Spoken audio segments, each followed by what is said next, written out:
Hi, my name is Alex with Tech Tutorials, and today we're going to be talking about how to use subtasks in Jira. Subtasks are a little finicky in the tool, and there's a couple of quirks that I want you to be aware of. I'm going to be giving you the 4-in-1 on how to use these subtasks in the most strategic, most headache-less way possible.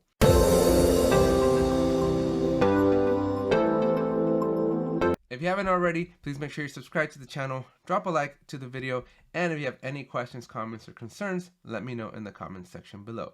Let's jump into Jira.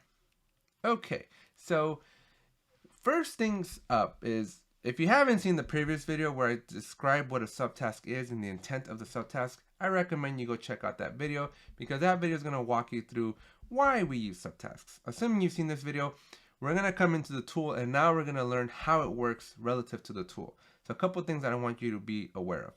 First, when you go hit the create button, you actually cannot create a subtask. And that is because a subtask can never, ever be an orphan. It is of a special issue type. It is actually defined as its own classification. And let me show you what that looks like real quickly. So if you had admin rights, site admin, you'd be able to see this. But if you don't, just watch this video. And when you come down to issue types, here, you'll see that you have all your issue types. And two things I want you to look at. Look at this epic under the type column. You can see you have the epic type. You have a base type. And then you have a subtask type. And so these are treated very differently. Additionally, I actually have a dedicated section on the left for subtasks. And what this lets me do, it allows me to define additional types of subtasks that will behave just like the subtasks. Because again, subtasks are very unique. They're very special. They have little quirks in Jira that the other base issue types don't follow, and most definitely the epic issue type doesn't follow. So you want to be very mindful that subtasks are really in their own league within the world of Jira. They have their own category, and so don't expect them to behave in the exact same way as your traditional story, task, or a bug. Okay, so with that said, just as a reminder, you can't actually create a subtask here. So how do we create subtasks? Well, your traditional ways of creating issues doesn't apply either. I can't go into the backlog and I can't go to create an issue and pick a subtask. That's not possible either. I can't go to the roadmap and I can't create a subtask here. So I can create more stories, I can create childs to the epic, but I can't create the child to the child, which is the subtask. So the only way to create a subtask in Jira, there's actually two ways, but one way requires you to be on the premium version. So I'm going to assume you're not on the premium version. But basically the main way, the way that 99% of the people are going to be creating a subtask is you got to open a story, task, or a bug. And then over here, you have the option to click on this little check box thingy, icon looking thing over here. And when you click on that, it will then open up a section for subtasks. This is where you can start putting like subtask 1, you can add a subtask 2, and a subtask 3.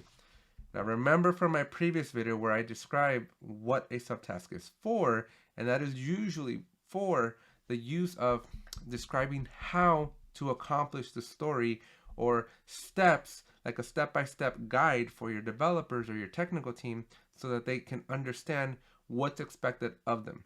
I typically like to tell folks that the subtasks are very more like an intimate thing between the person that owns the story and basically themselves, right? So the subtasks are going to be not something that is planned into a sprint. And furthermore, even if I wanted to, you can see that that story has subtasks. And when I click on it, I can come down and see my subtasks. But in the backlog, I can't do anything about them. I can't plan them into my sprint. I can't do anything with them. I can, however, see them. So if I go look in the backlog, and if I were to have this open over here, and most importantly, I got to change my configuration. So if I go to board settings and I go to my swim lanes and I were to base it off of stories, which is the right one. So yeah, so assuming that I set my board settings to be the swim lane to be based off of the stories, you'll see that my subtasks will be broken up and I can see them below. And then I can independent from the story, move things around. So I can basically do whatever I need to do here and treat these subtasks as individual items.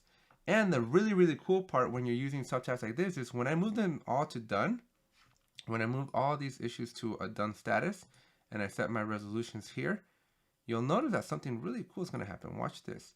So I can move all these to done done, done. And the story, well, Jira is going to give me a warning that says, hey, all your subtasks have been moved to done.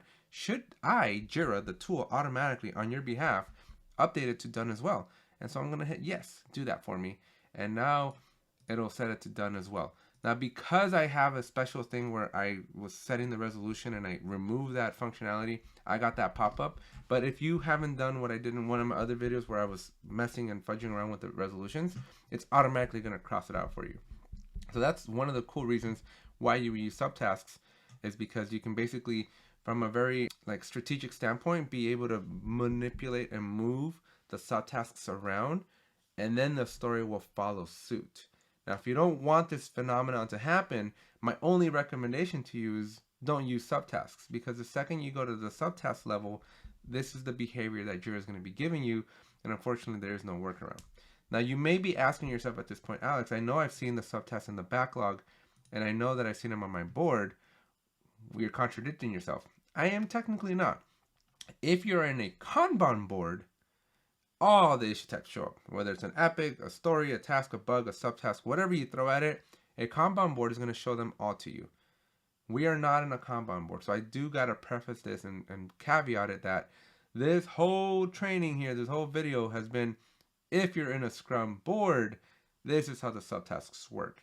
When you're in a Kanban board, subtasks work way differently. You can actually do whatever the heck you want. You can plan them, you can do whatever you want, however you want, and you have a lot less restrictions there. But if you're doing full Agile and you're in a full Scrum board, which most people are, this is the behavior you should expect from your subtasks.